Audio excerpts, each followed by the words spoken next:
앞서 말씀드렸던 내용 중에 부정적인 사건에 대해서 상대편이 언급을 할 때 그 얘기를 종결형이나 아니면 과거형으로 답변하는 게 좋다라는 말씀을 드린 이후에 상담을 하셨던 내담자께서 칭찬 같은 경우는 어떻게 얘기하는 게 좋을까요? 라는 질문을 주신 경우가 있었어요. 비슷한 얘기가 자녀가 있으신 남성분이 부부 상담을 하다가 얘기를 하신 경우가 좀 있었고, 그 다음에 연애를 하시던 분도 비슷한 내용으로 말씀을 하신 점이 있어서 영상을 촬영하게 됐는데, 간단하게 생각해 보시면 칭찬 같은 경우는 함부로 종결형이라든지 과거형으로 하시는 게 당연히 좋지는 않겠죠. 왜냐하면 칭찬을 했는데 그건 이미 끝난 상황처럼 여겨질 수가 있는 거잖아요.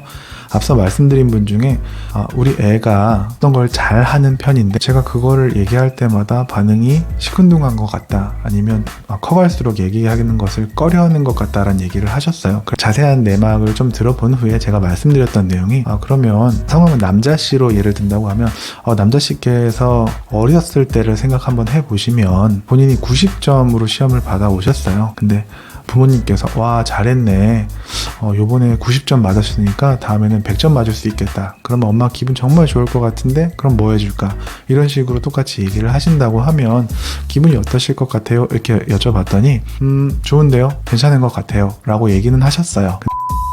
근데 심리적으로 그게 지금은 과거의 일이기 때문에 지나가서 편하게 들으시고 더 잘할 수 있도록 격려하는 말이라고 생각하실 수 있지만, 칭찬 같은 경우는 모티베이션 영상이나 대화법 영상에서도 혹시 보신 적이 있을지 모르겠지만, 칭찬 같은 경우는 본인이 지금 기분이 좋다라는 점 또는 성공적인 결과를 얻었다는 점에 대해서 느끼는 감정에 칭찬을 하는 게 도움이 된다고 말씀을 드렸거든요. 지금 기분 정말 좋겠네 라고 얘기를 하시는 게 또 도움이 되고, 네가 좋다면 나도 좋아, 이런 표현도 첨언하시면 조금 더 효과적일 수 있고, 잘했네 같은 경우는 과거형이기 때문에 그건 과거 일이고 미래에는 100점 맞을 수 있겠다 라고 어떻게 보면 격려해 주시는 말씀이긴 하지만 부담감을 줄 수 있는 역효과를 낼 수 있다라고도 말씀을 드렸어요. 흔히들 공부를 잘하시는 자녀분들을 두셨을 경우에 반에서 진짜 1, 2등 한다던가, 아니면 정말 잘하는데 조금만 더 잘하면 좋을 것 같아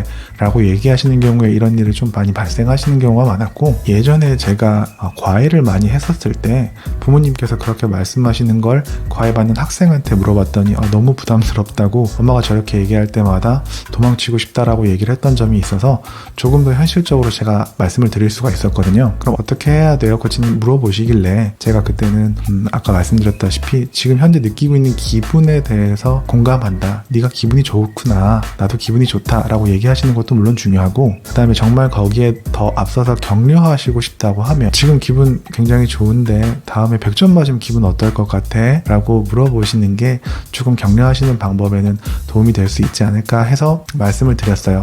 근데 이 상황과 유사하게 관계가 조금 호전되셨던, 좋은 효과를 보셨던 분이 칭찬이라고 하기에는 좀 그렇지만 여자친구가 뭔가 노력한 점에 대해서 제 얘기를 해주는 방법을 좀 바꾸고 싶다라고 얘기를 하시더라고요.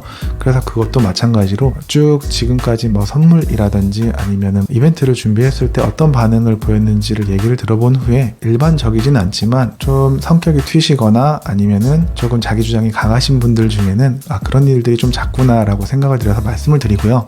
예를 들어서 말씀을 드리자면 여자친구분이 정말 열심히 선물을 만들어서 준비를 하셨던 거예요. 당연히 고마움은 표하셨겠죠. 진짜 고맙다 이런 얘기를 하셨는데 그 다음 대사가, 물론 감사 인사는 했으니까 고생 많았네, 잘 쓸게, 이렇게 얘기하는 건 이미 지금 상황을 과거형으로 얘기하시는 거는 그렇게 좋은 칭찬이나 아니면 격려라고 하기에는 좀 어렵겠죠. 근데 나아가서 덧붙여서 다음에는 뭐 만들어 줄 거야? 이렇게 얘기하시는 분들도 없지는 않더라고요. 때에 따라서는 그 상황이 굉장히 좋다면 뭐든 좋은 게 될 수 있겠지만 나중에 말씀드렸다시피 이런 것들이 누적이 되었을 때 문제가 되는 시점에서는 터질 수가 있다는 점 생각을 한번 해보시는 게 좋을 것 같고요. 만약에 얘기를 좀 더 긍정적인 방향으로 나누고 싶으시다면 이거 만들 때 무슨 생각했어? 라고 얘기해 보시면 도움이 될 수도 있겠죠. 칭찬 같은 경우는 감사와는 또 다른 분야에서 미묘하게 상담을 했던 얘기라든지 아니면 실제 사례들이 있기 때문에 그건 다음 영상에서 또 한번 다룰 수 있도록 해보겠습니다. 오늘도 당신의 편 마이맨이었습니다. 구독과 좋아요 부탁드릴게요. 감사합니다.